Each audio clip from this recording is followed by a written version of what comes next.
We used to be a team no one respected. We used to be a team no one feared. That was then. This is now. First victory of the year on the line. Goff's got it. Back, looks, throws, end zone. Yes. Caught! You know who we are. 10, 5, end zone, touchdown, Detroit Lions. And you know where to find us. We won't be far. We'll be on your front porch waiting for you. We are the New Era Lions. And we are driven by Detroit. Hello, everyone, and welcome to the post-game show for MCM. I am right now got myself, but I've also got Jay coming with me. How's it going, Jay? Hey, what's going on, Dave? Not much, just getting set to do this show, and hopefully we can get through it without everybody losing what little sanity they have left. Yeah, I've already seen stuff all over the internet. Everybody's lost their sanity. Yeah, I know. Trust me, I know. I've even seen it somewhat in my own group chat, so it's like, whatever. People are going to do what people are going to do.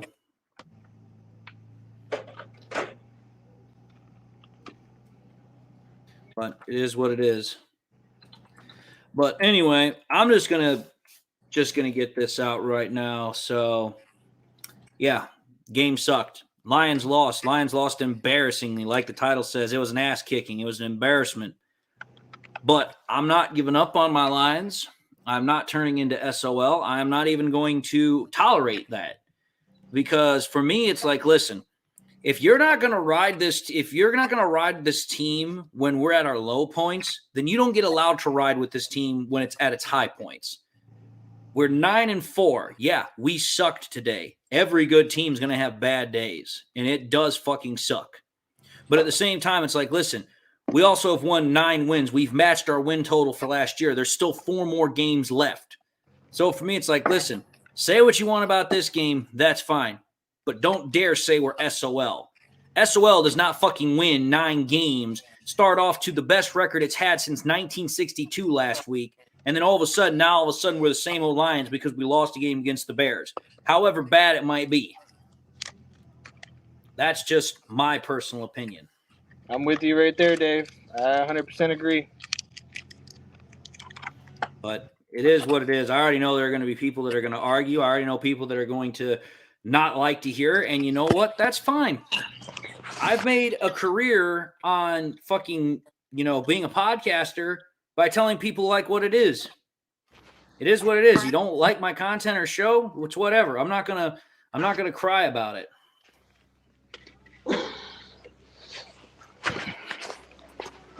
Yeah, I got you. But it is what it is. I'm not going to worry about it too much. I'm just trying to finish up this last conversation topic here as of right now, and then we're going to start the show. Take your time. I'm in no rush.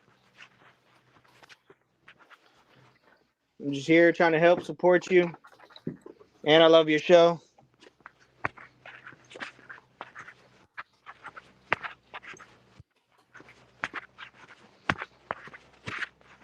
All right. Just going to move this to wherever I feel it needs to go really quickly. All right. That's perfect, actually. All right. So let's take a look at some of these comments here really quickly. Doug Michael Rusin says, should be interesting if we get an honest appraisal of the offense and defense. I don't think our leader stepped up at all, which I'll go with that. Double T says, if only we could bring back Aubrey Pleasant right now. What a complete embarrassment today. Our defense is subpar right now at best. The Lions need to wake up if they want success in the playoffs. Doug responds, Pleasant was a scapegoat last year. Wonder who the next scapegoat will be. The D-line coach? It sure won't be AG. He doesn't take any responsibility for anything wrong. He then follows that up and says, it's gotten so comical that I actually laughed during the game. We did some good things with underutilized players today. Ify Melifonwu, Jalen Reeves-Maben, Okwara, but they couldn't make up for poor leadership offense. Jake Goodwin says, absolutely embarrassing. More pass rush and corner are definitely needed. Don Westover says, from the time the Ravens destroyed the Lions, something has happened to change the way Detroit plays. I know the Denver game is just one game, but if they do not win, their season is over. Buckeye in Michigan says, this game was ugly. Think I have too much hopium at halftime. Patty Grimes says, fire Aaron Glenn. Galloping Lake 6 says, I'm off the edge. Jason says, this loss was on Ben Johnson 100%. He's definitely one of them. Chuck Osborne says, the whole team was bad today, but I believe it's on both the defense and offensive coordinator. Facebook user says, I said we'd have a 10 to 12 win season. Which is exactly what I said. Buckeye says, I'm not on the ledge, but we need to shape up. How many games back are the Vikings and Green Bay Packers? They're 2 games back. Facebook user says, we played terribly. We are. Chuck Osborne says, Dave, nobody should give up on him just because they lost. We just have to hope for a better game next week. I'll cry for them when they lose, and I'll jump for joy when they win. Dom says, if you let Justin Fields go a whole game without committing a turnover, you deserve to lose. Lone Wolf says, someone needs to go if we lose Saturday versus Denver. Facebook says, yes, we did, but even if we win one more game this season and win one playoff game, even if only a wild card game, it's still a successful season due to showing progress. Chuck says, SOS, the same fans who cannot accept it. The Lions today, the better they were years ago. Okay. He says, fire Aaron Glenn now. Steve says, like you said, Dave, it's a team game. Every player is responsible. Independent Aquaman says, even if we only win one more game.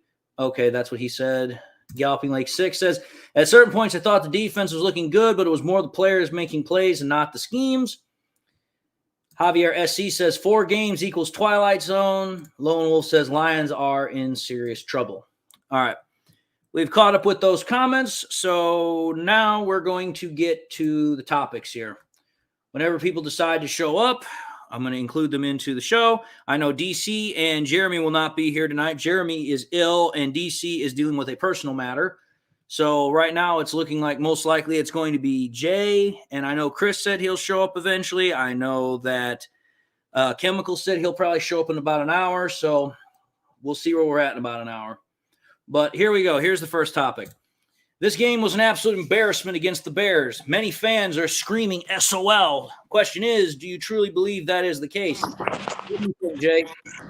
No, I don't think that's the case. I just think, like one of the comments said, ever since the Ravens game, we just kind of fell off or something happened. Like, we just need to get back on track and start playing football like we were playing football at the beginning of the year. I mean, there's no reason we should have lost to the Bears. I think, honestly, they took the Bears too easy the first time. Second time, I really feel like Aaron Glenn, I mean, you know how I feel about Aaron Glenn. We both feel the same way. But there's nothing we can do to change it. We just got to roll with the team the way it is and hope we can win. Yep. So here's what I'm going to say. I don't think that it's SOL. Here's the reason why I don't think it's SOL. We have to understand a couple of things here. If this was same old Lions, the Lions would not be 9-4 right now.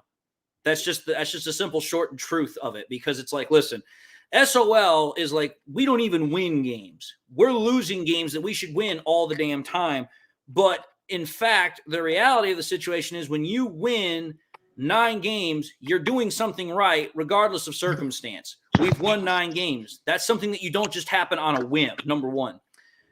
Number two, we also have to consider this as well about the SOL mindset, the SOL nature, is that SOL says that, oh, well, the Lions lose just to lose. And it's like, listen, regardless of circumstance, the Lions came out, they were up at halftime 13-10.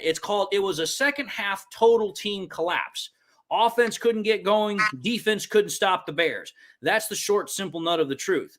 Because it's like, listen, the Bears have not really scored 28 points pretty much all season. I think they've done that maybe once or twice.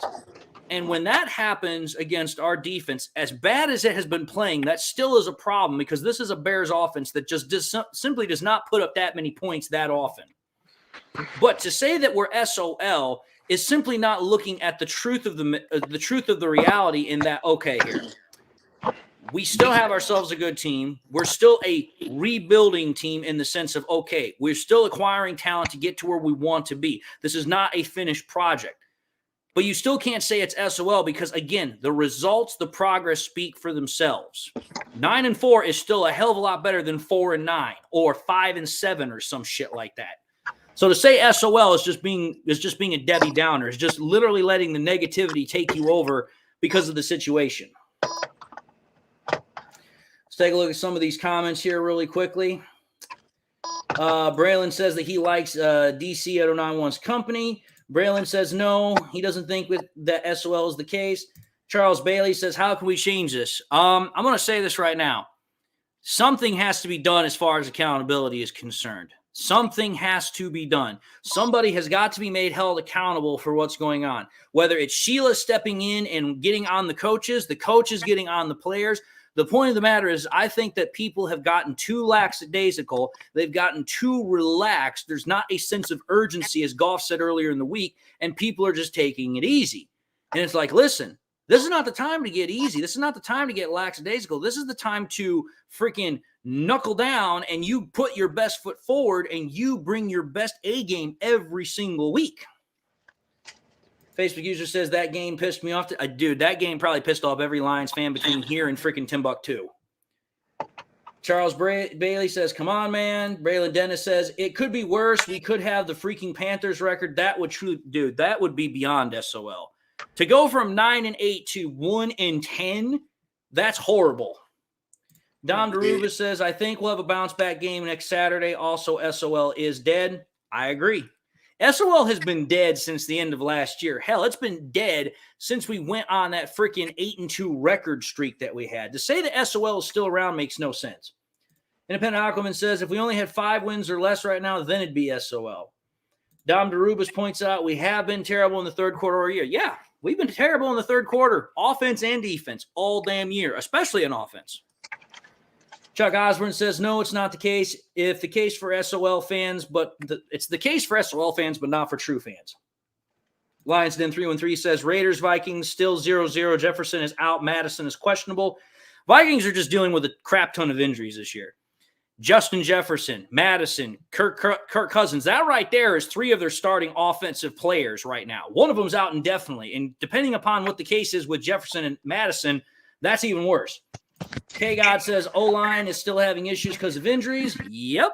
I said as much. I said, listen, because Frank Ragnow is going to be gone, the interior of the offensive line is going to have problems. But the worst part about today's performance was not even the interior of the offensive line. It was Taylor Decker. Taylor Decker got literally manhandled. And it's like, Taylor Decker is no spring chicken. He's been doing this for a while. J.A. says, I believe this team's been figured out as the season's gone on. Film keeps piling up with the ways to beat them. The Bears' opening drive was a hot knife through butter. Yep. And it went through the same thing I've said before. They used Justin Fields' mobility to extend the pocket, extend plays, get outside, allow him to run, or find open receivers down the field. Dude, that right there is a problem. Because it's like, listen, that's what the Bears are going to do. They're going to extend the pocket and use Fields' mobility so that way they can find open people down the field. William Masling says the rest of our games are all indoors, which that's kind of nice to know. But again, we also have to understand who we're playing over the next 4 games. Vikings twice, Broncos once, and Dallas once. I am not looking forward to the Dallas game at all. Doug Michael Rusin says it's not us so well. We're not playing up to our expectations. Thank you, Jesus. Somebody gets it. I'm going to tell you this right now, Doug. If you watch my video tomorrow, you're going to exactly know why I said what I said. Because I've already recorded my video for tomorrow. When I just literally sat down, I didn't have any notes in front of me at all. No paper. I just literally recorded it like that. That's how I was. Steve-O says, our fan base gets so negative when we don't win by 1 score. We need to be better fans and support our team. Being negative has no effect on the outcome of games. Facts. It's all right to be upset. It's all right to be disappointed, aggravated, frustrated, angry. That's fine. But turning on the team just because we lost makes no damn sense. What difference is that going to make upon the fact that we already lost? We've already lost. Makes no difference. Independent Aquaman says, and that's why we need at least 2 more. We only have 2. I think he's referring to offensive linemen. Jason says, this team is way too talented to be losing to the Bears. I 100% agree. Peter Javatek says, yeah, I was so frustrated. I literally wanted to cry. I didn't want to cry. It takes a lot for me to want to cry. But I definitely wanted to throw things around and break something. He says, I couldn't even watch it. It pissed me off. Dude, imagine being a podcaster, watching it and having people also try to get under your skin and knowing you can't really do much of anything unless you want to really screw yourself over. K God says, I support the team. It's okay. We are 9-4. We have made progress. We have some guys coming back and we'll be better entering the playoffs. Until then, it'll be dicey. Jason says, why do we have so much trouble against mobile QBs? I don't get it. It's a simple point of the matter is that Aaron Glenn does not either, one, know how to scheme against a mobile quarterback or just doesn't want to. Again, perfect example. I literally saw this earlier on in the game from the Bears defense. They were spying Jahmyr Gibbs anytime he came out of the field outside of the backfield. They wanted to make sure that if he came out of the backfield, somebody was always on him. That's why whenever Gibbs had the ball, when it was a throw on a screen or a dump off, there was always somebody right there. We don't do that with our team. We don't spy mobile quarterbacks because Aaron Glenn has literally said it. He will never spy mobile quarterbacks. He has said that he will never do a QB spy. Jacob Small says, is there something in particular in the third quarter that stands out as to why the Lions are struggling so much coming out from halftime? I think it has to just do with the fact that, listen, we go into halftime, there's a 15-minute break, and then depending upon when you get on the field, whether it's right after or not, there's a bit of a lull. And for some teams, especially the Lions, it's a team that's built off of rhythm and timing. When you get out of rhythm and timing, it takes you time to get back into it.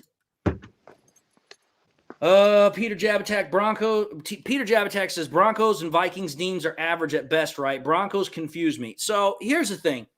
The Broncos defense to start the year was average to below average, but as of late, they've played a lot better. The Vikings defense, again, is a top 10 defense because I literally just took a look at the stats when I did my video comparison of Aaron Glenn and Brian Flores.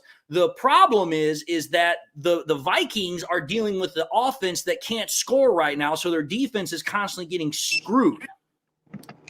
Lone Wolf says Jefferson has a chest injury. Facebook user says Decker played like crap today. Steve-O says Goff played his worst game of the season. It's not his worst game, but it's definitely up there. Independent Aquaman says Goff didn't play a bad game and he didn't fumble. The replacement center didn't hut him the ball and dropped it.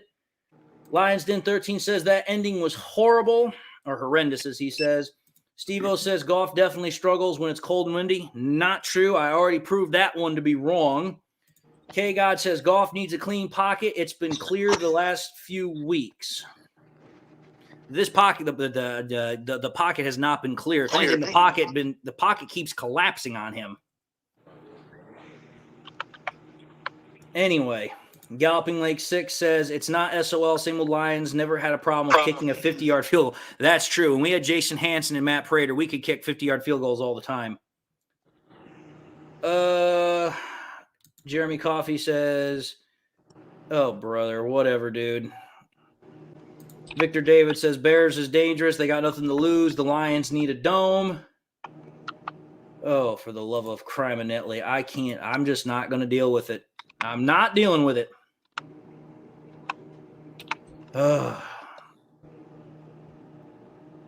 King SJ says, hey, guys, this game was an absolute piss-off. Lions beating themselves, played apart. Dude, the amount of penalties we had already kind of killed us. Lions Den 31C says Amon Ra with 3 consecutive drops. Who showed up to this game besides Monty? I would say Jahmyr Gibbs at least showed up. I would say Jalen Reeves-Maben showed up. That's about it. Doug Michael Rusin says Reeves-Maben, Iffy, Aquara all were not used much this year out of desperation of a hot seat. They were played and inspired, Commish, even Hutch, but they couldn't fix Jacobs. Braylon Dennis says, damn Vikings Rakers 0-0 near the end of the third quarter. Jeez. Yeah, and think about this. The Raiders' offense is not that good. Neither is their defense. Independent Aquaman says Goff wasn't misthrowing. He was being rushed in by an incompetent offensive line. Before this game, our O-line was average at best in pass blocking and one of the worst in rush blocking. Plus, our center fumbled the ball. Skiff51 says AG got to go.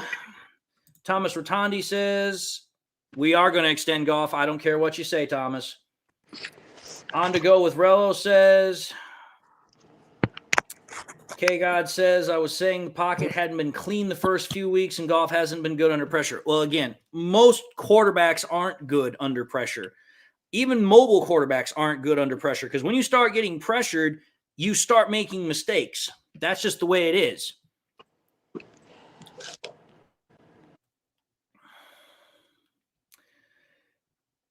Dom Rubis says the Broncos are 31st against the run. If we don't run the ball 30 times, it's a fail, assuming the defense can keep the score close enough. Galloping Lake 6 says, I want to believe that Brad Holmes is evaluating not just the players, but even the coaches, and changes are coming. Big Dan Davis says, offense is stalled. Both coordinators were shit. Defense was shit. We deserve to lose. That's definitely true. We definitely deserve to lose. All right. Let's go to our next comment here, or our next topic. So here we go. Dan Campbell highlighted the lack of defense on his team in the post-game presser. Why is this team having so many issues with penalties, execution, and or turnovers? What do you think, Jay? Penalties. I'm not really sure, but my problem is Aaron Glenn. That's been my problem since last year at the Carolina game. And I mean, I don't know, what's going on inside. I just know from, that time to his press conference when they did the press conference and he said adjustments aren't real and, that's fake. People don't make adjustments and all that. Like, he needs to go. Somebody needs to hire him. He needs to get fired. He needs something. Like, he needs to go. Well, I will say this. The thing about it for me is there's problems all over. There's a lack of execution from the offensive side of things. That's where the biggest problem for the execution is that we're having offensive linemen like freaking Jonah Jackson, Penei Sewell getting false starts. We're having stupid holding penalties when we shouldn't be needing to hold. We're having issues where freaking receivers are running the wrong routes or not understanding the concept that's on the field. We're having plays that are being called in certain situations that just don't make any sense. It's like, listen, you got a 3rd and short situation. Run the ball. You don't need to throw it every time. Or better yet, on the 4th and 1 today, when we couldn't pick up the 1 yard, why would you take the tight end out of the backfield where he's a fullback, he can provide extra run support blocking, instead put him on the offensive line when everybody and their brother knows you're going to run the ball? It's better to have that guy back there so he can help pick up a blocker that might get through that line. But instead, we call a play where that's not the design. That's my whole point. It's like we're doing plays and we're executing poorly and nobody's seeming to pick up on it. And then when it comes to the freaking the turnovers, it's like, listen, the turnovers are a problem because a lot of these turnovers we're having are either because we're shooting ourselves in the foot or because we get ourselves into a situation where we have to take chances, and regardless of outcome, that's how it plays. Think about it. The one turnover with the fumble, literally Mark Schlereth, an offensive lineman that's in the Hall of Fame, said that was on the center. That was on Graham Glasgow. Now, granted, freaking Goff should have been able to get that ball, but irregardless, the point of the matter is it's going to count against Jared Goff. There's no such thing as a fumble on the center. Everybody might know it, but nobody's going to count it. The one interception at the end of the game, Goff just had to throw it up because it was 4th and 24. At that point, you're just hoping and praying somebody comes down with it. It's a Hail Mary that doesn't result in a touchdown is in essence what it is. The one interception that Goff did throw, that was a bad interception. That was a bad throw because literally he did not see that safety or corner was right there when he threw it to Sam Laporta. Should not have thrown that ball. But either way, the point of the matter is that the turnovers, the majority of the turnovers that we've had over the last couple of weeks have been just a result of bad play. Because it's like, listen, 2 of the interceptions against the Bears last time we played them, Goff couldn't do anything about that. The 2 turnovers today, Goff didn't result in the fumble, and it was a Hail Mary. It's like, listen, you already know Hail Mary's chances are 50-50 at best. So for me, it's like, I don't know what else to do. But for me, it's just like, listen, what Dan Campbell did say at the heart of it is the truth. This team is not being disciplined right now on almost any level, whether it's turnovers, whether it's penalties, whether it's execution. There is a lack of discipline. There is a lack of focus. All right, let's take a look at some of these comments. Geez, they are flying in all through the place. Facebook user says Goff was either short or behind on his throws today. I wonder how much of that was because of the wind. I don't think it has anything to do with the wind. Do you guys not remember that one throw where Goff freaking lasered it to Josh Reynolds for like 20 yards down the field? It had nothing to do with Goff's inability to throw the ball deep or with frozen ropes. He could do that. There was that one throw, perfect example. He threw it to Sam Laporta's feet. They literally said the reason why he did that was because the two guys were coming in. He was trying to protect the receiver. And how many times did we see Peyton Manning and Tom Brady throw it at the receiver's feet to make sure they didn't get sandwiched? Nobody remembers that. All anybody thinks is, oh, Jared Goff just can't get the ball to him. Coming into the show, we've got Chris. How's it going? It's going, and gone. I agree. Braylon Dennis says, due to lack of discipline when it comes to penalties. Realize Payne says AG can't coach. He constantly does not put players in places to succeed. Big Dan Davis says lack of discipline as far as penalties go. Independent Aquaman says we need to fire AG. If Campbell resists, fire him too and replace him with Ben Johnson. I ain't going to agree with you on that one. That one I won't agree with.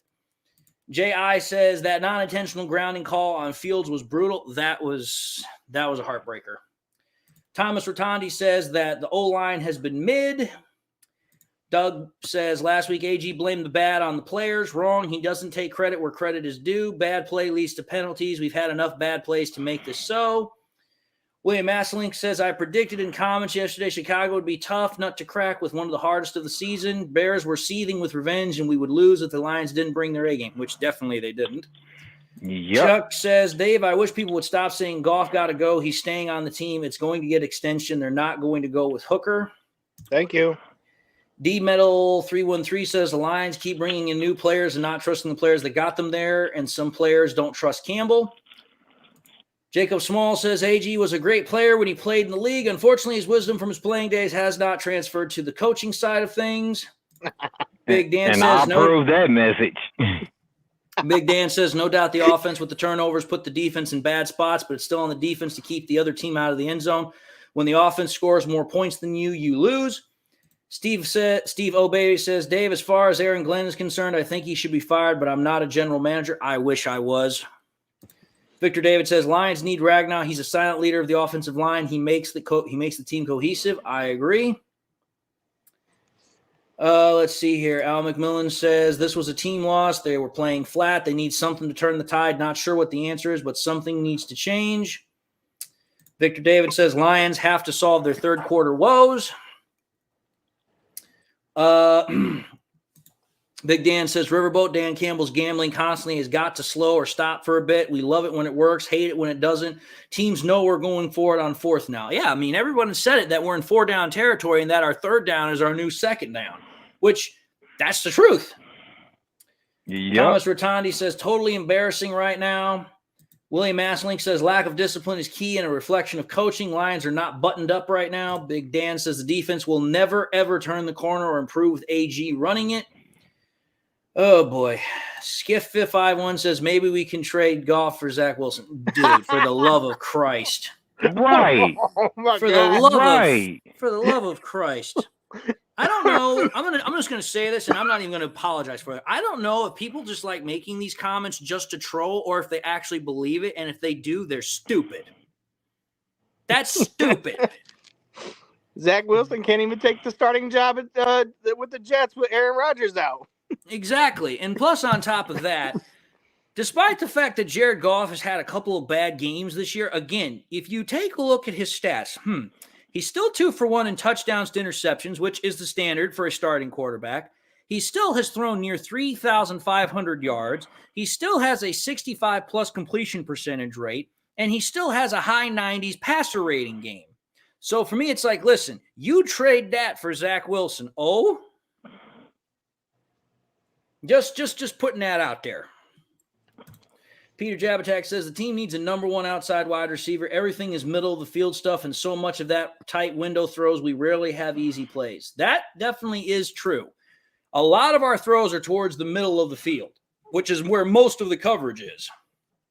Yep. All right, let's move on to our next topic here.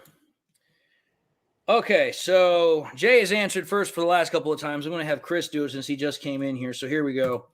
Offense of the Lions completely fell flat and failed to do much of anything against a subpar defense with the Bears. Is the shine beginning to dim on Ben Johnson, in your opinion? What do you think? I'm going to say yeah and no. The reason why I say yeah and no, I think once Ben Johnson gets to the playoffs, he got a couple of tricks up his sleeve. So he's kind of got like play blocks, like, you know, a writer block, play blocks, because he's not trying to be creative into the playoffs because everybody's starting to catch on to his scheme. So, All right. yeah, it's a little bit of both. All right, fair enough. What do you think, Jay? What are your thoughts on Ben Johnson? I mean, I want to say it's starting to dim, but I'm like on the 50-50 thing with Chris. But the only thing my difference is I feel like they're trying to work in a bunch of different plays that they're trying to practice and make sure these practice plays are good, and then they're trying to throw them into the playbook, like the end around to Jamison Williams.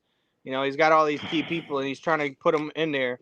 But like, I just feel like it's more of like there's too much film out there on this offense, and with the defense not, you know, being able to hold their own, is just more like is looking bad on him because his offense can't do what they need to do if the defense can't stop an opposing offense. So I want to say it's not like dimming; it's just more of like he's struggling. He can't do it by himself. He needs help. You know, it's a team effort. Okay, that definitely has a point, but I will say this. I think part of the problem with Ben Johnson is that, how do I put this?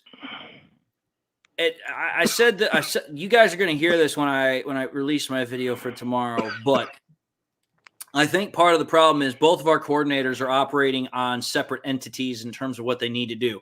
And here's what I mean by this. There are times when things are working for this offense and it's like, okay, this is clearly working. We should continue to use what's working. Hey, if we're running the ball really well, let's keep running the damn ball. It's picking up 5, 6, 7 yards a pop. But then all of a sudden, after we start running the ball really well, Ben Johnson wants to go to the pass. And it's like, well, wait a minute here. The run game was doing so well. Why are we now going to the pass game? And then we've seen it sometimes with the pass game. Goff will be throwing the ball back there, picking up freaking almost 10, 11 yards a pop. And then we try to run the ball, and then we get stuffed 2 or 3 times in a row. And it's like, for me, it seems like Ben Johnson is more willing to change things up at a moment's notice rather than sticking with what works. Whereas his counterpart, Aaron Glenn, won't change at all. So it's like we've got 2 coordinators that have opposite problems. One's willing to change at the drop of a hat. The other one won't change for a moment. Wouldn't change to save his life or his job. Man, you couldn't have said it no better. Couldn't have said it no better. Well, for me, it's just like, listen, I'm going to say this, and again, this is going to come out in my video tomorrow. But the truth of the matter is that think about this for a moment. And you guys remember this. Go back to last year when we were 1-6. What did Dan Campbell said? He said, we've got to simplify things. We're putting too much on the players' plates. It seems like that every single week, these players are getting more and more shit added on their plates, and they're overthinking things. They're having to overanalyze things. It's like, listen, when you're playing a sport, I've played sports almost my whole life. I played basketball, baseball, football. You play your best time, you're doing your best in the game when you're not thinking, when it's just you react. If you're overthinking, you're overanalyzing, you're going to start hesitating. And when you hesitate, you're not going to play fully. So for me, it seems like there are times where these players are having to think through what they're doing on the field. And it seems like that's causing a hesitancy that's causing problems with this team. Braylon Dennis says, Chris, I need you to go off on Aaron Glenn. Oh, hell yeah. Hell yeah. I'm going to get me a ticket. Hey, if you give me access and sneak me in, I will break something off in this butt. Get it right. Get it right. I'm just going to say this right now. When it comes to Aaron Glenn, whether you like him or you don't like him, you have to take a look at the reality of the situation for what we're seeing on the field. And the reality of the flipping situation is this. Aaron Glenn can't fucking do the job. We have seen this same pitiful ass defense for the last 3 mother flipping years. This defense, despite putting in 56% of our draft classes from the last 3 years into his defense, no improvements virtually. We have freaking put so much money in terms of bringing in free agents. We freaking signed 2 defensive linemen. Haven't used them yet. We bring in freaking Bruce Irvin. Instead of starting him today, we leave him on the damn practice squad when we need edge rushers to keep Justin Fields contained. Tell me how that makes any fucking sense. After his great game with the Saints. And matter of fact, I'll say this. If Jerry Jacobs keep getting burned, why do you keep starting that man? Well, he gets burned every time.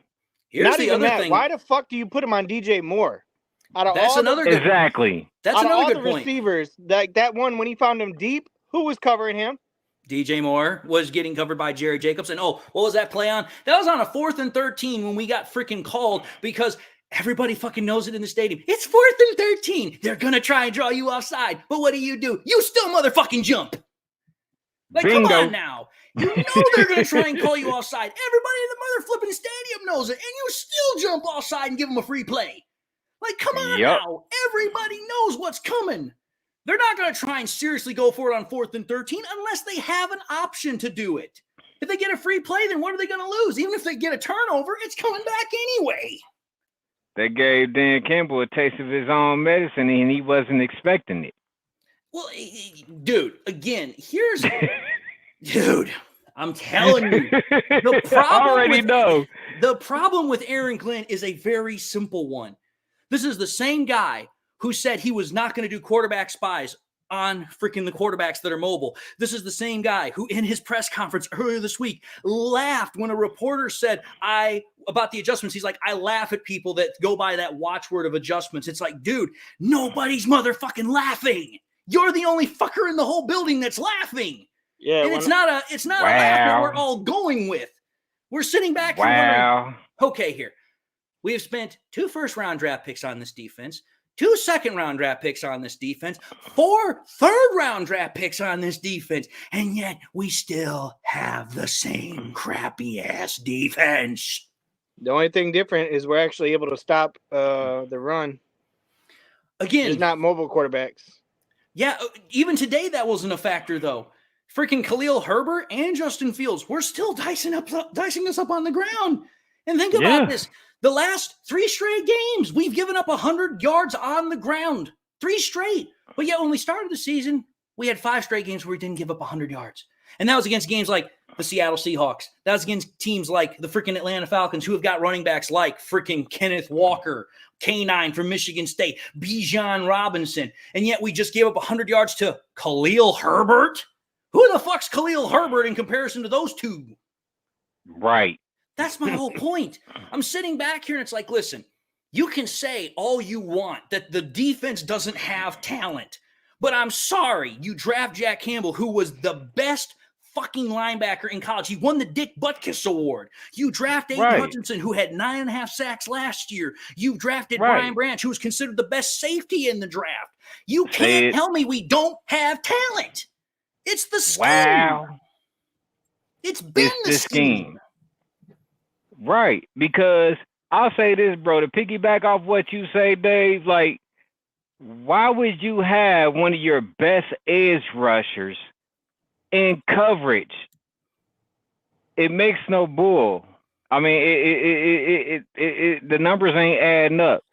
You should have him constantly putting pressure and getting to that pass rusher no matter which way he do it. Get there. You want to know why that is, Chris? Because he was a DB coach, and he wants all his people to learn how to drop in coverage so he can drop everybody in coverage and rush 0 people. Everybody's going to be in coverage. We're going to rush no people. We're going to give you all the time in the world to throw the ball. Right. You'll just be sitting back there having a picnic, watching a movie. I'm just going to say this right now.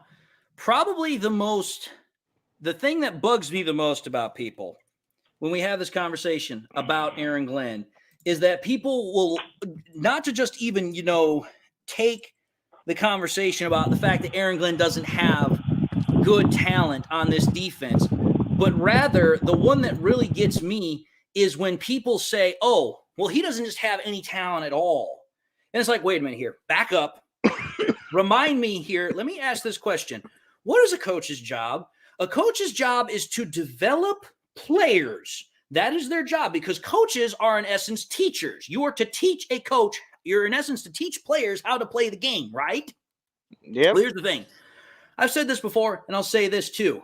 When it comes to Aaron Glenn, and everyone talks about Brad Holmes about not drafting good players, let me ask this question. Do you honestly think, in any sort of messed up reality, that Aaron Glenn is just going to not pass off on the players that Brad Holmes is drafting him? Brad Holmes is not just going to draft players just out of the fuckball blue and just say, hey, Aaron Glenn, make it work. Aaron Glenn's going to sign off on the players that we're drafting, meaning he's going to be like, yes, I can work with these players. Well, if you can work with the motherfucking players, why can't we do something? Exactly. Think about it. The only thing that has improved from this year to last year is the rushing defense. And even now, that's starting to look suspect. Yep. And why is that the case? Because we just lost our best interior defensive lineman in Aleem McNeil. But yet, we've invested picks in Levi Onwuzurike, Josh Pascal, Broderick Martin, and yet I didn't see Levi on the field today. I didn't see Broderick Martin. I still saw Benito Fat-Ass Jones on the field. Exactly. And you want to know what, bro? He still got his panties in a bunch about Bugs, because I ain't see Bugs nowhere. Bugs was out there? Bugs was out there? Yep. I didn't see him. Bugs was out there. He was out there. And people were like, oh, Bugs is playing. Aaron Glenn must have had No, Aaron Glenn didn't have a motherfucking change of heart. He had to force him in because Neal wasn't playing. So you had to put somebody in the middle that was big and beefy. The whole point of the matter is that regardless of how you want to talk about this, getting back to the original state of the question, which was Ben Johnson, by the way, the point of the matter is this. When I take a look at Ben Johnson, again, I think that what Ben Johnson is doing is he is trying to put too much on players' plates. It's like, listen, go back to what worked last year. Keep it simple. Keep it fun. Keep it loose. That was when this defense was playing really damn well. Or sorry, not defense, offense. This offense could do virtually nothing wrong. We had only one really bad game on offense, and that was more to do with the fact of the field conditions. So in my honest opinion, it's like, listen, Ben Johnson needs to scale back. He needs to make it simple. It's like, listen, the best times for an offense is when it's simple, it's fun, and it's loose. And it seems like right now players are playing like they're being pressured, like they're being constricted, because it feels like the players aren't loose. It feels like they're stiff. Yeah. And they tackling, and they tackling got worse because, like you say, they mindset is messed up. That's why they miss tackling, because they trying to learn something new, and when they miss it, it's like they can't react fast enough, or they compensate, and that's not good. Well, either way, the point of the matter is to kind of end this conversation so we can get to the next topic here. My whole thought process is very, very simple. Dan Kim wants to talk about that there's no freaking discipline. Well, here's the thing. That you fix by freaking getting on to players. And to me, it's like, listen, at 9-4, there's no discipline because people have been taking it rather easy. And part of that to me is when Dan Campbell comes into that presser and we hear him after the end of the game and he's like, oh man, regardless of what happened, that was a great fucking win. That was great, great, great. And it's like, okay, yeah, great that we won. But we still have problems to fix here. Let's not freaking put on the rose-colored glasses and say all is well in Motown. We know for a fact that there are problems still to fix.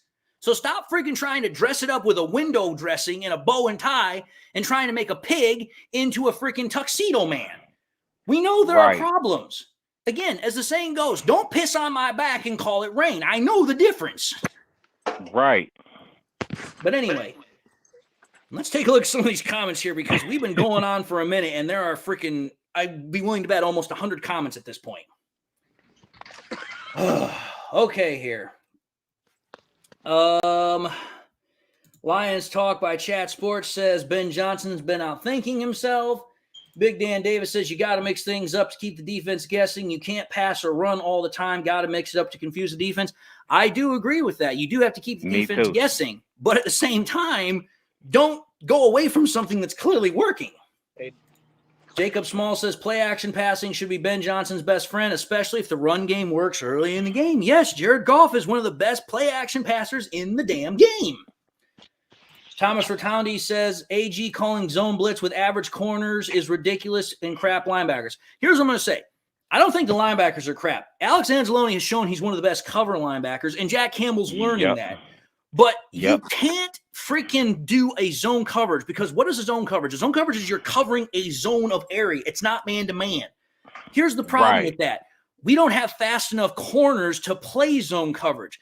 Let me put it to you this way. When Cole Kmet is running out there and he's got 10 yards of separation there's anybody between him and the next Lions player, that's a problem. You can't run zone coverage then. You have to run man. You have to stick to them close. Like, literally, I can grab your belt buckle and pull you in close. Exactly. That's why when I played cornerback in high school, I'm like, man, it was pretty much, man, I mean, when my zone was it and I had to let that person go, I had to let him go. But that man coverage, when I stayed up on him, I stayed on him like right on rice. And that's how I was able to make my plays. And I think that Aaron Glenn should play more man. And know what I'm saying? Just mix it up more. But man to save him, because you want your man. And it's going to make the quarterback be like, where I got to go through. That's a sack. No, Agree. Chris, you know what he needs to do? He needs to buy Madden, go to Madden school, and Madden will tell him how to play defense. Madden, I'm gonna tell you this. I love Madden, but Madden is completely fucking is not realistic. Let's just be fair here. It's not realistic, but it tells you how to play defense. Hey, that's how Fat Trisha used to coach us, like Madden. I'm just gonna say this. You guys know exactly where this is coming from. One of our co-patriots said this all the time. Freaking Matt Patricia couldn't develop film out of a camera, let alone players. Exactly. Alan McMillan says, David, Madden. What's your opinion on the play that seemed to be intentional grounding? Thanks. It should have been intentional grounding. Let's think about this. If you wanted to say, oh, well, it wasn't a fumble, because that's what Justin Fields was trying to argue. He was saying, oh, it wasn't a fumble. It was a forward pass. Okay, fine. It was a forward pass then. Who was your wide receiver? The freaking offensive lineman's heels? There was nobody in the area. So if you're going to say it was a forward pass and there's nobody in the field that is considered a receiver that's eligible, that's intentional grounding. Intentional grounding. Yes, what do the refs say? All day. What do the refs say? Oh, well, because the ball was being affected by the way he was being sacked, it's not intentional grounding. I'm sorry here, but wait a minute. Didn't we have a situation like a week or two ago where that happened to Jared Goff and it was called intentional grounding anyway? Yep. So it's like, okay, here, where's the consistency between the refereeing? There is none. One, and again, this goes back to a problem that a lot of people have talked about with the refs. Take a look at what the MLB and what the NBA does. They make it a standard mandatory practice that if a ref or an umpire misses a play with a call, that goes in a book somewhere, it goes in a tracker. And if they get too many bad calls, they get fined or suspended for it. When's the last time that a ref in the NFL got suspended or fined? Zero. None. And that's because the NFL doesn't want to say, oh, well, our refs are not good enough, because they always stand by the refs. The NFL has never once renounced and said, oh, yeah, we were wrong. This game should be overturned. They have just simply said, yeah, it was a bad call. It was the wrong call, but we're not going to overturn it, because they don't want their refs to look bad.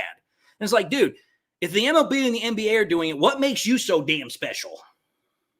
Right. So why do we need New York if the refs get to do what the hell they want to do? Exactly.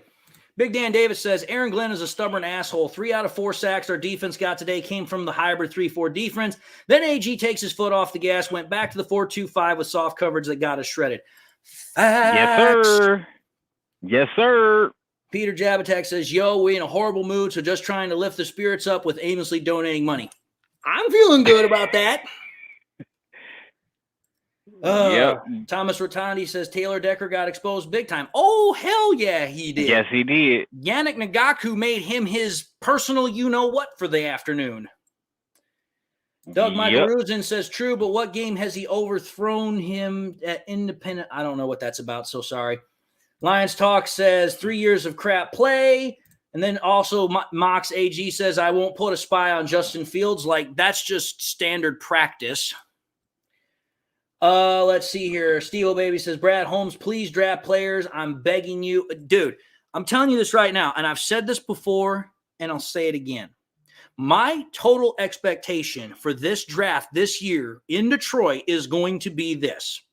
We are definitely drafting an edge rusher. I can see that coming from a mile out.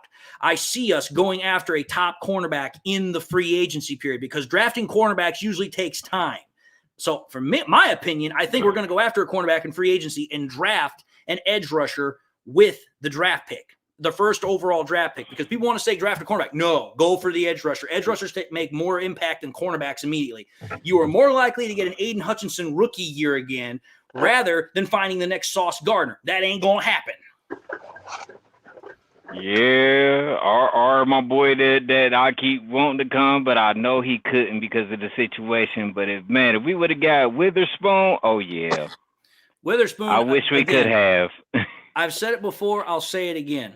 When we were at number 5, before we traded back, Witherspoon was the only other player I wanted, but unfortunately, the Seahawks scooped him up. So it was like, listen, at that point, we missed out on that defensive player. But could you imagine Devin Witherspoon and Cameron Sutton on the same field at the same time? That would be a pretty good defensive secondary. Yes, sir. Lions Talk says Aaron Glenn is too damn arrogant.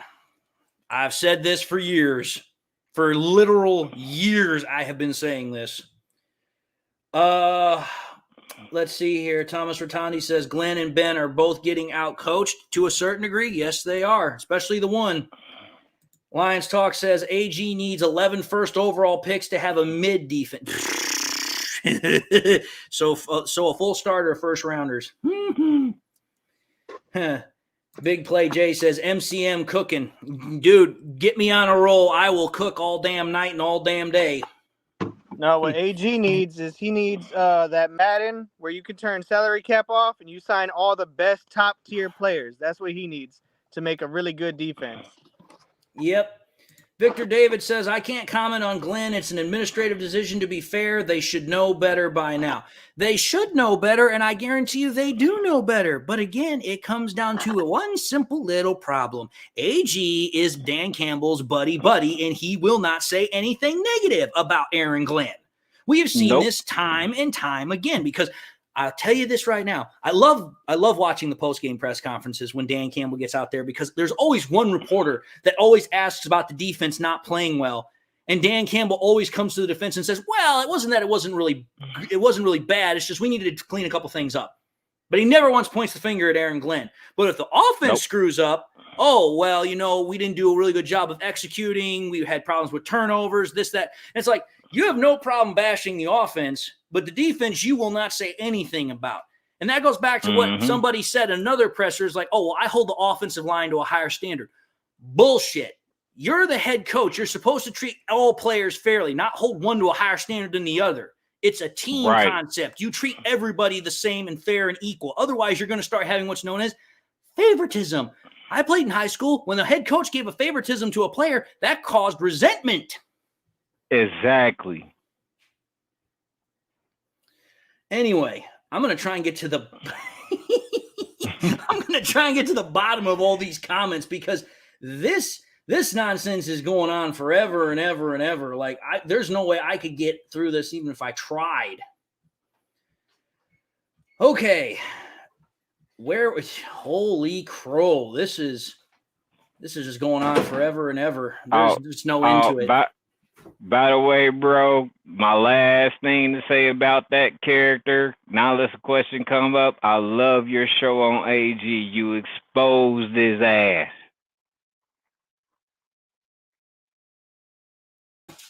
Yeah, I mean, I knew you were going to enjoy that show. I'm sorry I couldn't do it about the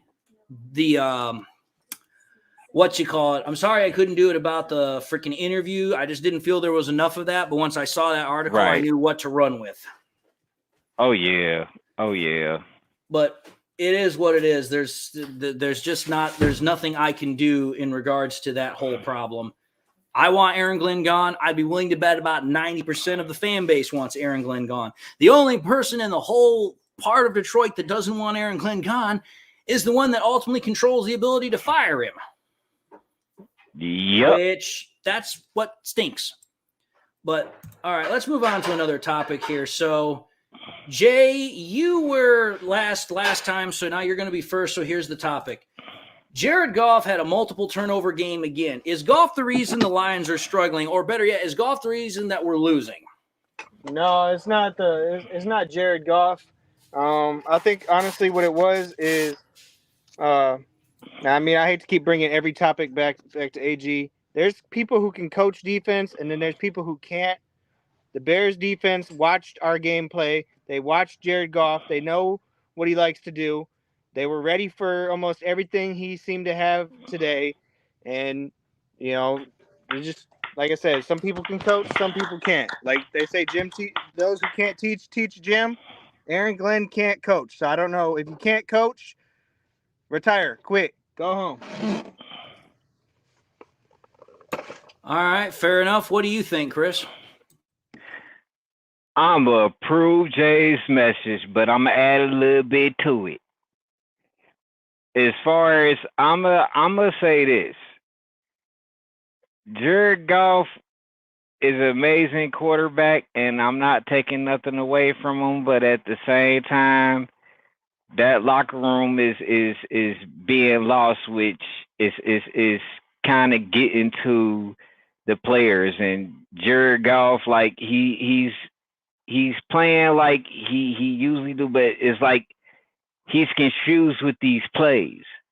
And that's what I've seen. And also piggybacking off what Jay said, Chicago was ready for us. They were ready. Like, they knew what we was going to do before we did it. And even whatever formation that we had, they knew it. Now, the one thing that I could say that pretty much kind of gave us a light at the end of the tunnel is Jahmyr Gibbs and David Montgomery, because as a running back, we can be unpredictable. That's the only thing. Other than that, they knew what Jared Goff was going to do. They know he's the play action king. So it's up to Ben Johnson to mix it up, so Jared Goff can get the success that I know that he can get. The only thing with that is on that fourth down play, like I know you said, we probably should put an extra blocker in there. I feel like they should have went with that play action and threw it, because like nobody was expecting a pass. They were all expecting a run on that fourth down. And I'm like, absolutely perfect, throw it. And it looked like he wanted to pull it and throw it, but he had to follow his coaching. Like, I want an outlaw as a quarterback. Just fucking pull it and throw it. Make your own choices. Fuck the coaches. All right, I hear what you both are saying. So here's what I'm going to say. Did Jared Goff have a bad game? Yes, he had a bad game. He had a bad game. To say otherwise would be ludicrous. To say otherwise would be stupid. Jared Goff had a bad game. However, though, we have to take a look at why Jared Goff had a bad game. Number one, True. Offensive line has not done a very good job of protecting him as of late. And that's been mostly because of the fact we've been dealing with injuries, which is constantly shuffling the interior of the offensive line. If you think about it, there has not been a single game over the last, 4 weeks, 5 weeks, where the interior of that offensive line has maintained the same thing. Either Ragnow's been injured, like this last game, Jonah Jackson has been injured, or we've had to put in Awasaka and pull Swordsdale, or vice versa. There's just no consistency. And the one thing about the offensive line is you want consistency in that group, because when there's consistency and each person trusts the person to the left and the right, except for the tackles, you're going to have a pretty good group. So that's one part of it. The other part of it comes back to Ben Johnson. I don't think Ben Johnson is putting in plays that work for certain situations. So there's that. Then on top of that, we have to consider what's going on in terms of other things. I don't know what it is, but it seems like the last couple of weeks, the drops have really started to be a problem from some of our receivers. David Montgomery had a crucial drop last week. Amon-Ra St. Brown had 2 or 3 today. That's uncharacteristic of him. So again, there are players that are also not helping out the offense or Goff. Now, to say that Goff is completely absolved of blame is stupid. Goff definitely has control on the offense. Goff definitely has the ability to make checks, make decisions on the fly for the most part. But for everybody that's just wanting to point the finger at Goff and say he's the problem, he's the reason that we're losing, Nope. is not taking into consideration that there are other people that are on the field. There's 10 other people on the field with the quarterback at any given time. There's 11 people on said defense. It's like, listen, these are all factors that play in. So you have to consider that when you're talking about Jared Goff and about the struggles. Yes, has Goff struggled the last couple of weeks? Yes, he has. But at the same time, it's not Jared Goff's fault that the offense as a whole is struggling. We saw what this offense could do against the New Orleans Saints in that first quarter. When it's firing, it's firing. That is because everything was working. So something obviously was clearly not working, or a conjunction of things was not working. Anyway, I do know one thing since you brought up Amon St. Brown. His brother's gonna give him shit on the St. Brown Bros podcast. You already know. That's gonna light a fire under his ass, and he's gonna be like, you know what? Wait till you see me next year, bro. Because guess what? We're gonna be in that playoffs, and you ain't. I'm just simply saying, I know for a fact that this is a game where the SOL fans, the Goff haters, are going to come out in droves. And they are just going to go after the Lions as being SOL. They're going to be saying they're pretenders. They're going to say Goff is still a bridge quarterback. And it's like, dude, that is so far from the truth. It's not even close. That is like somebody trying to throw a bullseye in midair and hoping you can hit it. Not very easy to do. And more often than not, it's wide left or right. I think we'll still be dealing with that all the way up until we win a Super Bowl and even beyond. Like, them SOLers, they're always going to come out. They're like cockroaches. They hide in the dark, and then they come out, or they hide in the light, and then they come out when it's dark. Right now, it's kind of dark right now, so they out roaming around thinking they big top dogs. But once Detroit starts shining again, they're going to be hiding, waiting in the cracks. I know. You couldn't have called it no closer. I agree. All right. Someone actually asked this question. I will actually move into this question because this is part of what we are going to talk about. So, Chris, you're first up for this topic, so here it is. With the fact that Jared Goff has struggled as of late, some people think the Lions should not resign him. Do you think the Lions should or should not resign him based upon what's going on? What are your thoughts? Jay, shut up. Yeah, I think that they should resign him. Like I say, I mean, every quarterback has their day. Even the greats had their days. And I mean, it can be 3-4 days or 3-4 games in a row, whatever the case may be. But it's the comeback to make sure that, you know what I'm saying, they're not, you know what I'm saying, I want to say scarred by what happened. I mean, this is not a scar season. So at the end of the day, I would sign him back because for the simple fact, he knows what he knows and he knows how to win and he knows this offense best and he knows live, like he knows the speed of the game versus somebody else who come in behind him. They may not know the speed of the game, or you know what I'm saying, Bridgewater, he knows the speed of the game, but you know what I'm saying, at the end of the day, it's like how can I explain this? It's more like Teddy Bridgewater, he plays differently than Jared Goff. That's how I'm gonna sum that up. So I think we should re-sign him. Okay, Jay, what are your thoughts on this? I can't do nothing but laugh. I mean, anybody who ever brings that up, I can't do nothing but laugh. When they say, you know, we shouldn't sign him or that one, or when, you know, replace him with Hendon Hooker, he's done, all this kind of other crap, it makes me laugh. I know.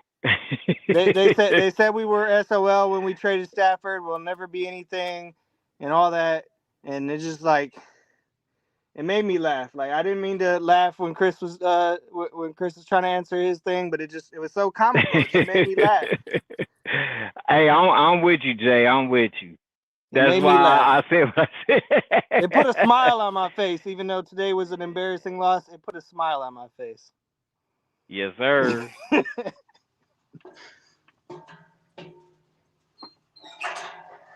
Here's what I'm going to say. I think the Lions are still going to re-sign him. I still think they're going to extend him because of one simple reason. And hate it all you want. Say that you don't want to hear it all you want. But here's what I know for a fact. What did Brad Holmes say about quarterbacks? He said it is a lot easier to get worse at quarterback than better.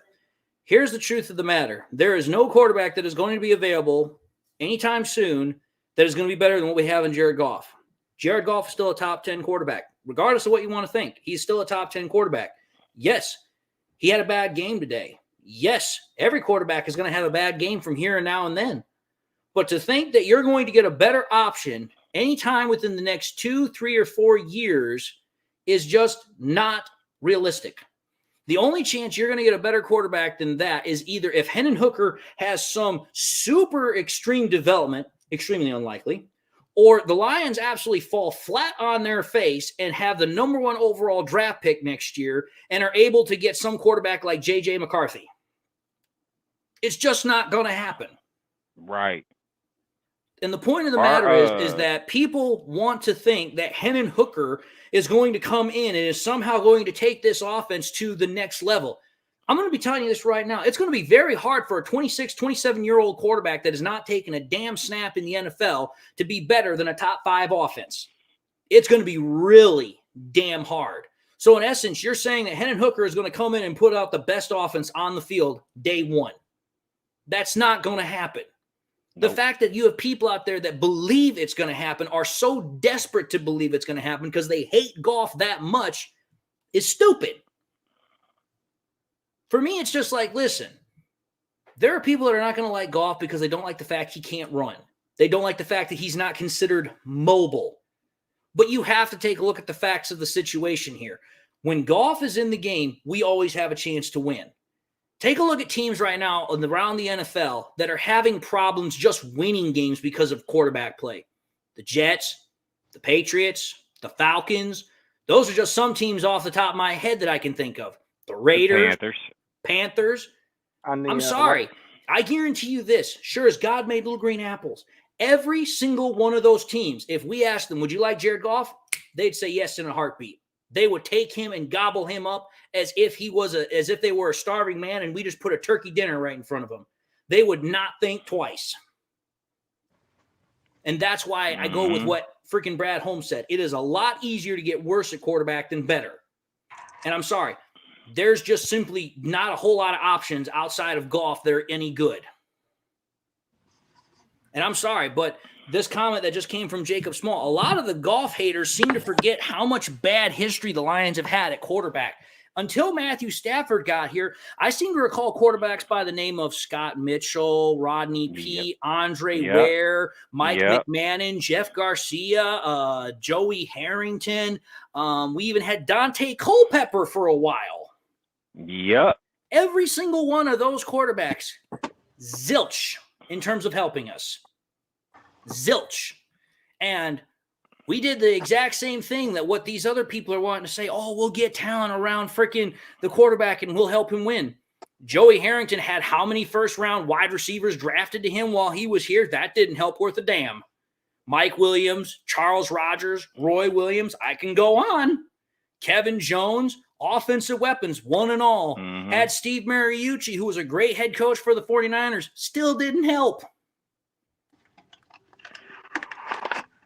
Lion King just wants to keep putting this out there, so I'm just going to ask, will we go deep in the playoffs under Jared Goff? It has nothing to do with Jared Goff, but no, we won't.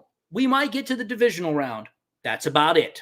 And it's not because of Jared Goff. It's because of Aaron, Glenn, and the defense. Again, Lion King, this is what you fail to recall and realize.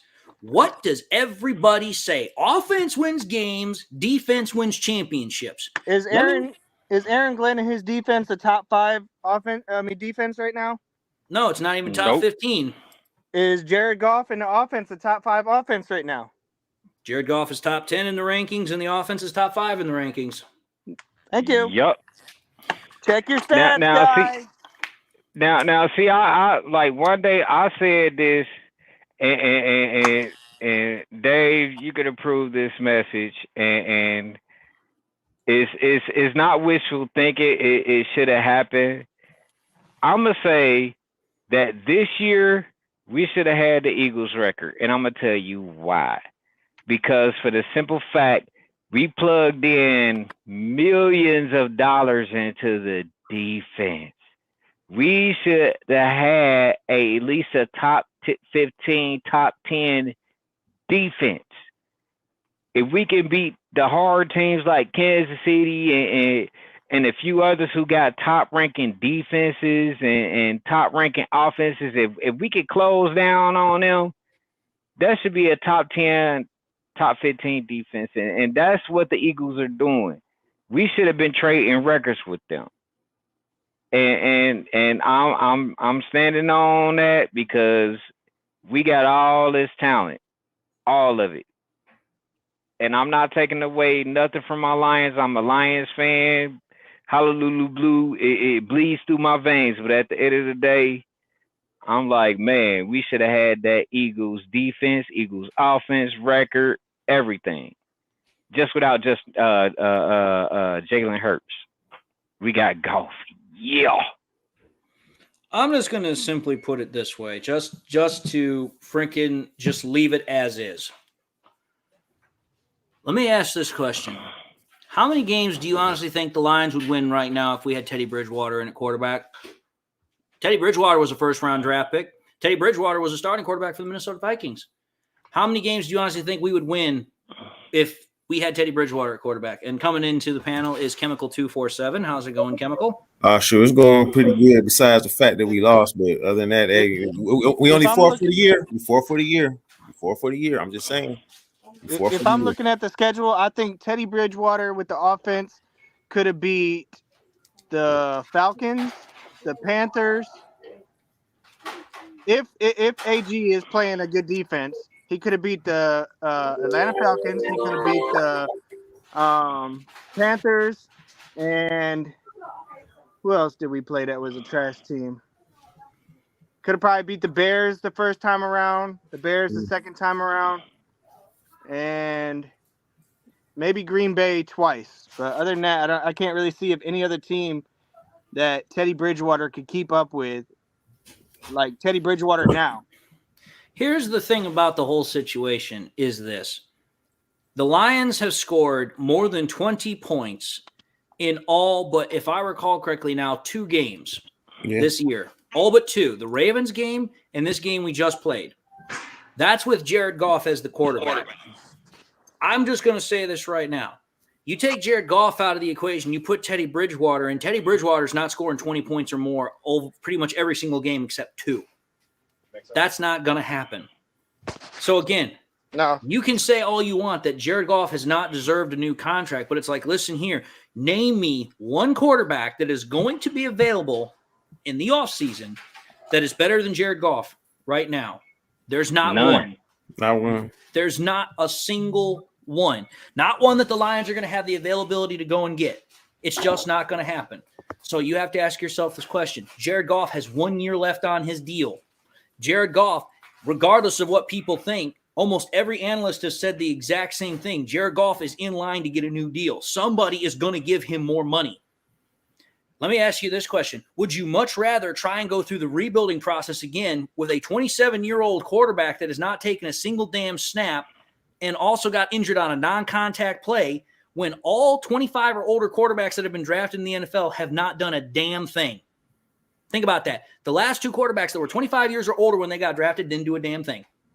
Didn't do a damn thing. That was Brandon Weeden and Chris Weinke. I don't see Hendon Hooker doing any better. Somebody mentioned them to me earlier when I was over there in the post game thing, and I said, look, man, I said, are those guys Hall of Famers? Did they do anything? They said, well, you got a point. I'm like, okay then. I said, Hooker's not ready. He hasn't even took a snap yet. To put him in right now, he will be a dumpster fire. Exactly. He need at least, I want to say, another year. And even with that, he's still gonna have growing pains because he got to keep up with the pace of the game. And I mean, keeping up with the pace of the game is like, you know what I'm saying? You just can't get good on your arm. I mean, true enough, iron sharpen iron. But at the end of the day, you sharpening your own iron. And if you try to play against other teams which play differently from yours, if they play better or worse, the speed is what's gonna kill you. And basically is not gonna be good at that point. He need a little bit more time. Like I said, he's gonna be a backup at best. That's what he's gonna be. Again, the biggest point about this whole situation I have is this. Brad Holmes, Dan Campbell have constantly asserted that Jared Goff is their guy. They have all said it multiple times. How many more times do they have to say it? How many more signs? How many more indicators? How many more whatever reports do we have to hear that the Lions are going to extend Jared Goff? Do you have to get before you understand that Goff is going to be here for at least the next 3 to 5 years? I said that about a good 5 or so years out of him at best. Yep. Well, that might be at minimum. That's if you don't build the right team around. Yeah, and again, perfect example here from Jacob Small. Lions offense has won all 9 games this year. I would say they've won 8 of the 9. The one game I will give the defense is the first game we played against the Bears. That's the one I'll give them. Yeah. But if you think about it, without Jared Goff, we don't win that Bucs game. Nope. Without Jared Goff, we don't win that Chargers game. Nope.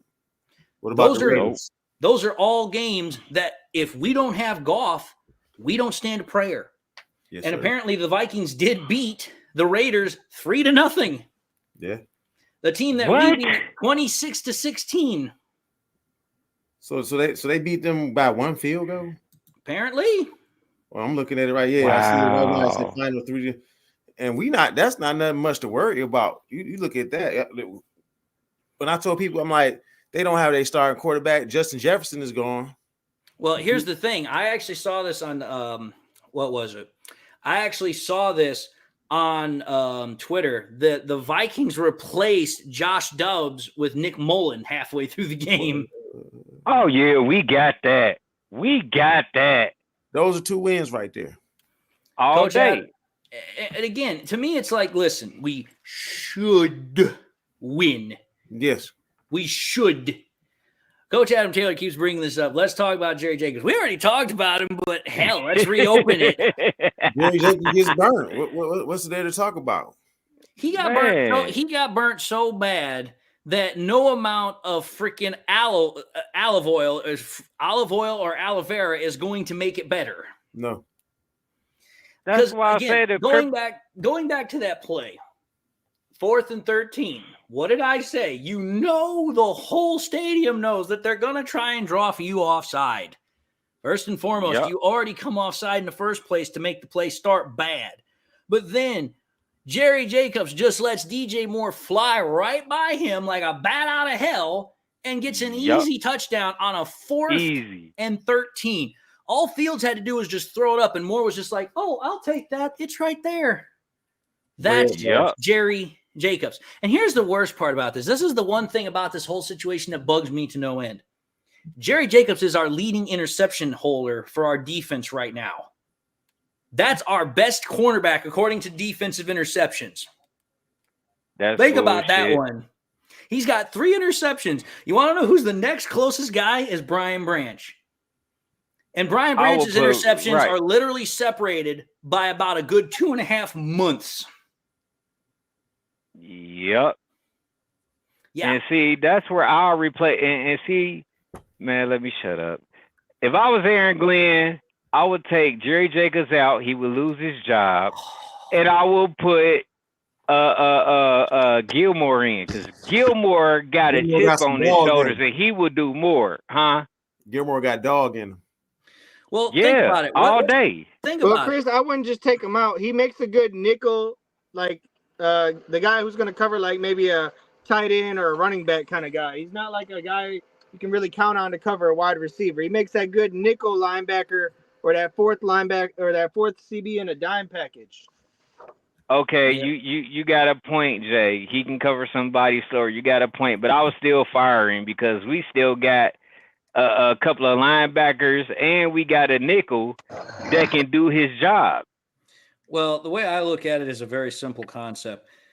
You got Stephen Gilmore who was an undrafted free agent. He's wanting a chance to prove himself. Jerry Jacobs is getting burnt every week. It's almost as bad as when Will Harris was out there. So it's like, listen, you might as well let the young guy get a chance to show what he can do, because I seem to recall that in the preseason, Stephen Gilmore had freaking 2 interceptions. He looked pretty decent. Yeah, so it's like in one game. And it's like, listen, take a look at what the young guy can do. Put him out there for a couple of snaps and see what he can do. There's nothing wrong about that. If you're willing to put Jerry Jacobs and Will Harris out there, you should be willing to at least let Gilmore go out there for a play or two. Absolutely. Will Harris is only still on the team because his knees are really good. Yeah. All right, let's move on to the next topic here. So Chemical will start this one off. All right. Dan Campbell has long been questioned about his in-game decision-making. What about this game was most frustrating to you? What do you got, Chemical? The flag. Oh, you're talking about the challenge flag. The challenge flag, yeah. I knew someone was going to talk about that. He should have, as a matter of fact, I mentioned it in the chat room. He should have saved that, because it was like, why? Yeah, I know exactly how you feel. What about you, Jay? What was the one in-game decision that Campbell made that was most perplexing to you? Going forward on 4th down inside of our own 20 or 30, giving the Bears great fucking Field position. Yeah. Okay, fair enough. Especially with the way Jack Fox was punting the ball and Khalil Dorsey was fucking tackling the guys in the back. Like, they only let one punt get into a dangerous position. Every other one was all the way back in their fucking end zone. Was the defense playing great? No. But you could have made them work for it. Instead, you gave them easy pickings. All right, fair enough. What about you, Chris? Which in-game decision that Campbell made perplexed you the most? That one where they did a run and they knew that it was going to jive. They stuffed it. Oh, he could have did a pass there and mix it. You're talking about that 4th and 1 to Jahmyr Gibbs towards the end. Oh, yeah. They knew he was going to him. The one that probably perplexed me the most, that angered me the most, is that 4th and 10 we went for in the second quarter. That ain't made no sense. Dude, I sat there and I was sitting myself, I'm like, it's 4th and 10. It's hard enough converting on 4th and 4, 4th and 3, 4th and 5. But it's 4th and 10 and we're in the second quarter. Why? Because think about it. What did that 4th and 10 result in? That resulted in that bad play where Jared Goff threw the interception. Punt the ball there, play field position. But instead, Dan Campbell keeps the offense out there, which was a bad decision to start with, and then it resulted in a bad play. It's like, dude, I know hindsight's 20/20 and ignorance is bliss, but it's like, dude, that was the wrong time, the wrong position, the wrong down and distance to call for a 4th down conversion attempt. You go for 4th down on 4th and 5 or less, not 4th and 10, unless it's the end of the game and you've got to try and do something, which is why we went for it on 4th and 29. It's like, listen, we got to try something here regardless of circumstances or situation. But, yeah, they knew who it was going to. I think that's why St. Brown couldn't get what he got, because they already knew that those were his safety blankets. The announcers actually said that too. Like, Laporta and St. Brown is his 2 safety blankets. They cover him. It's like he ain't built up enough trust in the other receivers besides Josh Reynolds, and Josh Reynolds needed a breather. So it's like they knew what we was gonna do. Fair enough. All right, let's move to our next topic here again. And oh boy, I know this one's going to get some angry comments from the commentators and from everybody else in here. But I'll start with you, Chris, and then we'll go to Chemical and then Jay. So here we go. The refs again continue to overlook and miss obvious calls. Which non-call was perhaps the most egregious to you? What do you got, Chris? I'm pissed that Aiden Hutchinson, when he came around that corner, he was holding him by his damn neck, and they won't never call that shit. I'm pissed at that. That's all I got to say about that one, but I'm pissed.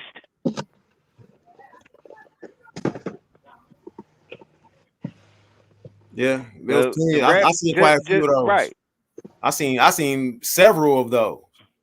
Yeah, absolutely. That's what I'm saying. Like just about every game when they double team him, if they get him 1-on-1 and he do that spin move and he free, even though he spin out of the play, they grab him by his damn neck. All right. What do you got, Chemical? What about you? Oh man, the intentional grounding by Justin Jefferson that they didn't call. You mean Justin Fields? Yeah, Justin Fields. That's what I mean. Justin Fields. Excuse me. Right. Take that one. Yeah, I know that one.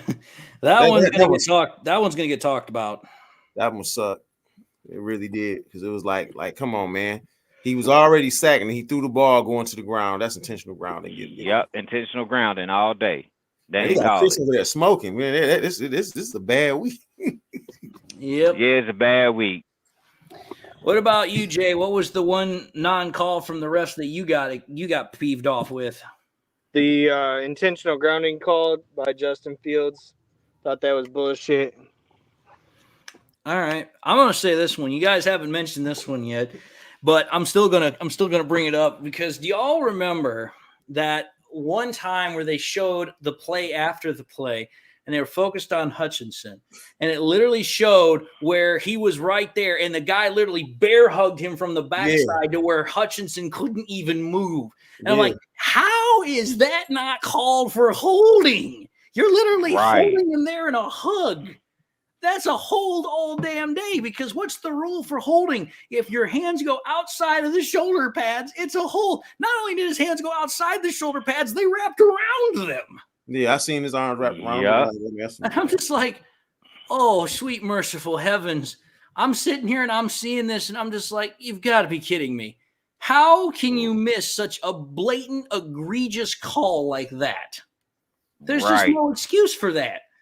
And it's like, listen, I understand refs are human beings. They're not going to catch everything. But for crying out loud, dude, everybody knows Aiden Hutchinson's going to get the most attention out of everybody. I would be paying very close attention to that. The only reason why I don't get my bad, Dave. I didn't mean to cut you off. No, go ahead. The only reason why I don't get peed off about Aiden Hutchinson anymore is because it's been happening since day one of this year, and they still haven't called it. So I figure it's just because he's too good, and they look at him like he's a superstar, so he should just be able to adapt to it and learn how to just drag people with him. Fair enough. All right, let's move to this next topic here. So, Jay, you'll be up first. Here we go. The Lions are set to play the Broncos in prime time on Saturday this week. Is this a must-win game for the Lions, in your opinion? What do you think? Hell yeah, because you got Sean Payton as the head coach. You got Dan Campbell, who learned under Sean Payton. Plus, you just got beat by the Packers and the Bears. So this is a must-win game for me. This is another Saints game. This is another revenge game. This is another stick-it-to-your-boss game. Whatever kind of game you want to call it, this is one of those games. And I hope something happens. All right, fair enough. What do you think, Chemical? Do you think this game against the Broncos is a must-win? This is a very must-win game, and we at home on prime time. Whoop they ass. All right. We need to put some haymakers on them. We need to take it out on them. All right, fair enough. What do you think, Chris? Is this a must-win game against the Broncos? It's a must-win game because not only what Jay and Chemical said, also it's going to keep us steady in the division because if the Vikings or the Packers try to come back with a 9-8 and then we sitting at that and they win a couple of more games, that's going to be too close for comfort. And I don't want to be like at the edge of my seat. Mm-hmm. So this is a must-win game so we can keep pulling away. Mm-hmm. Well, I agree with everything. I agree with everything you guys said from one simple perspective is that, listen, Lions are going to be at home. Lions are supposed to play better at home, which means we should win that game. Number two, I don't care what resurgence the Broncos have been going through. The Broncos are still the Broncos, and Russell Wilson is still Russell Wilson. So for me, it's like, listen, we should win on that as well. Plus, on top of that, like you said, Chris, We need to win this game to stay pace in the NFC North, because let's think about it here. The Vikings just won. They're now 7-6. They're only 2 games removed from us from top seed in the freaking NFC North. We have to win so that way we can make sure we at least maintain a 2-game lead. Because at this point now, the Lions have got to win at least 3 more games to make sure that they have the division title. And I'm sorry, our next 2 games, we can win. We can win against the Broncos. We can win against the Vikings. But Dallas, the Cowboys, I ain't got no faith on that one. No. I said I that. honestly, dude, oh God. I just thought about this, but think about this for a minute. Think about how epically bad this would be. Let's just say, hypothetically, that this game comes down to a division-winning game where we go to Minnesota to win the crown. Let's think about this. If the Vikings are 7-6 right now and they win their next 3 games and they are freaking 10-6 and we are 11-6, at that point, then you could potentially set up a scenario where we have to travel to Minnesota to beat them to win the crown, or the Minnesota Vikings could win it again. Yep. Think about that one. As far as I'm concerned, it's like, listen, you have to win this game. Otherwise, you're going to start running into a scenario where we're going to be in trouble. But we're going to have to see what happens. All right, let's move to our last topic. Well, actually, our second to last topic of the night. So here we go. Chemical, you'll start us off here. Here it is. The Lions supposedly made improvements this offseason to both the offense and the defense, and yet the inconsistency for both is seeming to be worse than last year. Is the issue that our talent isn't good enough, or that coaching isn't good enough? What do you think? Oh, I like this question. It's about almost a little bit of both, especially on defense. On defense, they run that 4-2-5, which I hate so much. They need to just scrap that out the playbook. And then they just play Isaiah Buggs for the first time since how long? At least a couple of weeks. It's been longer than that. It had been a couple of months almost. It sure feels like it. And then and the problem with the defense, the offense is when O-line is not all healthy, that's when we have our most pressures on Goff. And we get in our run game, we get stymied a little bit, and our receivers get locked up. It's like when that O-line is not clicking, everything else falls apart. And of course, the coaching. I don't think that the coaches are setting them up in a proper way for them in order to execute. But then, like I said, it's up to the players to execute the playbook, though, more than it is to coach calling the plays. All right, fair enough. What about you, Chris? What do you think? You already know I'm about to go in, bro. I'm about to go in. First of all, is coaching. It's not the players, because I've seen them players do some things. It's the coaches. I ain't taking nothing away from Ben Johnson because that's my boy, but he got writer's block, so Yeah, we let him slide. But that damn Aaron Glenn, I'm just gonna say, Anzalone our new cornerback. I'm gonna say Aiden Hutchinson is our new cornerback, and Jerry Jacobs sucks eggs. So that's due to Aaron Glenn, and that like Chemical say, that 5-2-4 is really getting irritating. That's how much he plays that, and he needs to stop it. That's Aaron Glenn. All right, fair enough. What do you think, Jay? So I thought me and Chris was going to be on the same mindset as this, but on the defensive side, coaching all day is the problem. On the offensive side, I said that, Jay.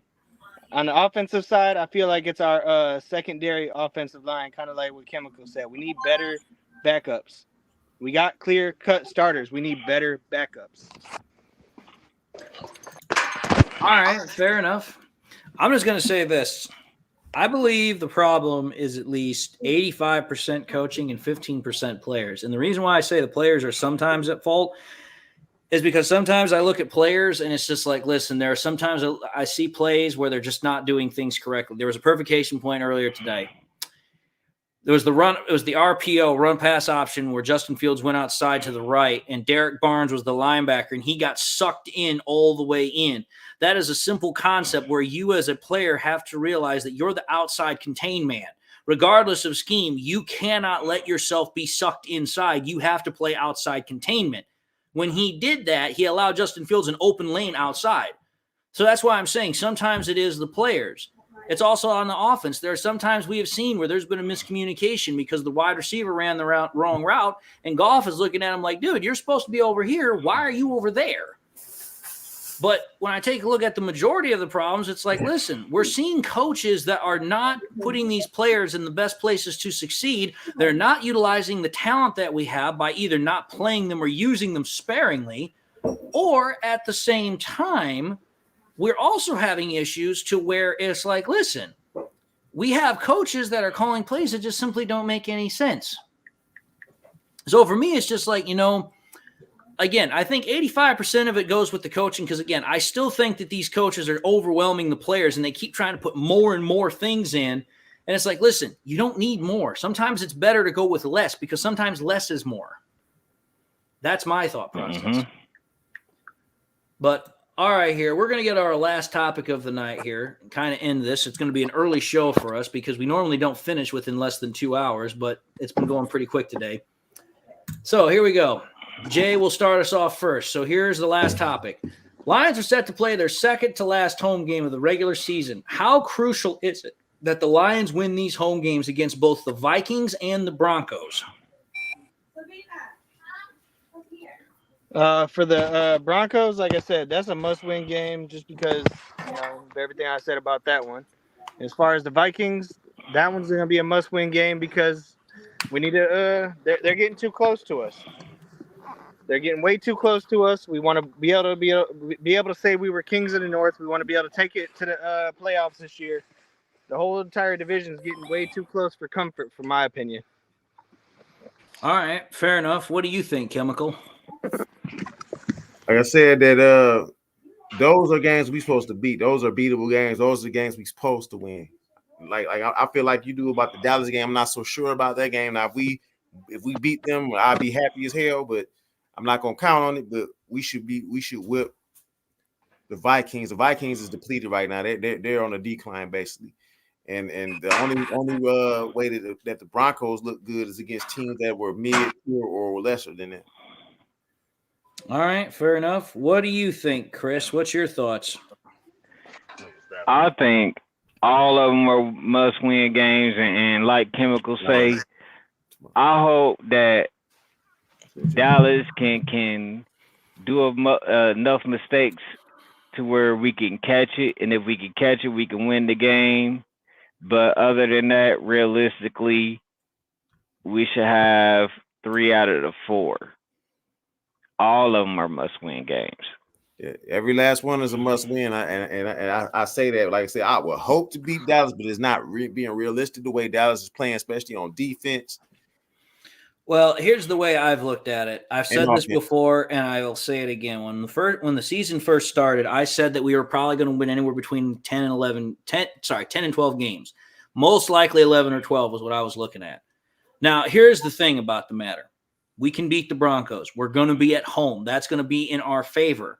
The first game that we play against the Vikings is on the road. Yeah. Now, here's the thing. If the Vikings continue to have injury concerns, especially only 2 weeks out, that could help us out because it looks like their quarterback situation is in a great deal of flux right now. That's going to cause them problems. If Justin Jefferson keeps having injury concerns, that's going to have problems. And same thing with Madison. So it's quite possible the Lions could win the next 2 games to then have 11 wins and be 11-4. Mm-hmm. Now, here's where the problem comes into play. Then you have Dallas. Yeah. I'm sorry, but I look at Dallas and I don't see how we win that game. Yeah. Their defense is way too damn good, and our offense might score some points, but the problem is our defense ain't stopping their offense for nothing. It would be like putting a hot knife through butter. It'd be like putting 100 hot knives through butter. That's how bad I think our defense is going to get exploited against the freaking Cowboys. Because it's like, I listen, try not to think about that.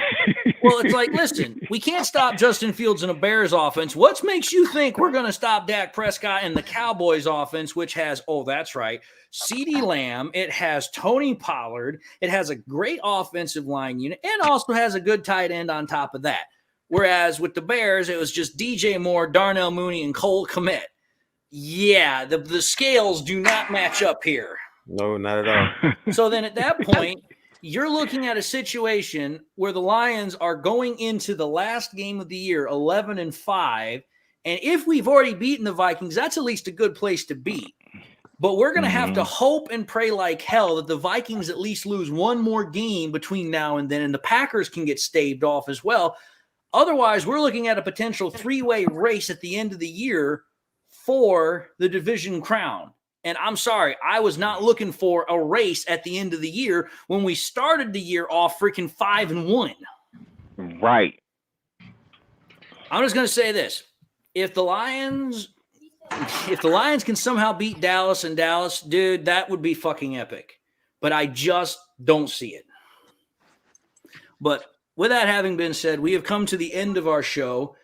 I know that a lot of people probably would just like to forget this day and move the hell on. Yeah. And I'm sure some people are trying to get ready for the Monday night football game, which is going to have the freaking Packers and the Sunday night football game, which is who is Sunday night football for this game? Oh, Eagles and Cowboys. Yeah, that's going to be a big game. Yeah. So everybody's going to want to watch that game. So I'm going to cut this stream short because I know as soon as the Eagles-Cowboys game goes on, we're going to lose like probably about half of the viewership we have right now. So I'm just going to call it right now and say, listen, you know what? It sucks that we lost. I hate that we lost. But you know what? As the saying goes, you can't make an omelet if you don't crack some eggs, and you're never going to understand grace if you don't go through a little bit of adversity and hardship. So it's like, you know what? As much as it sucks, take the loss, learn the lessons, and hopefully when we come out on Saturday against the Broncos, we can redeem ourselves a little bit and start making that final end run. So with that having been said, I'm just going to say thank you all to everybody that, showed up. Thank you all for your comments. Thank you all for your donations. Hopefully we can move past this and get to the Saturday game without killing each other on social media. And with that having been said, I just want to say go Lions, one pride, and until the next time we meet, I'll see you all on the next one.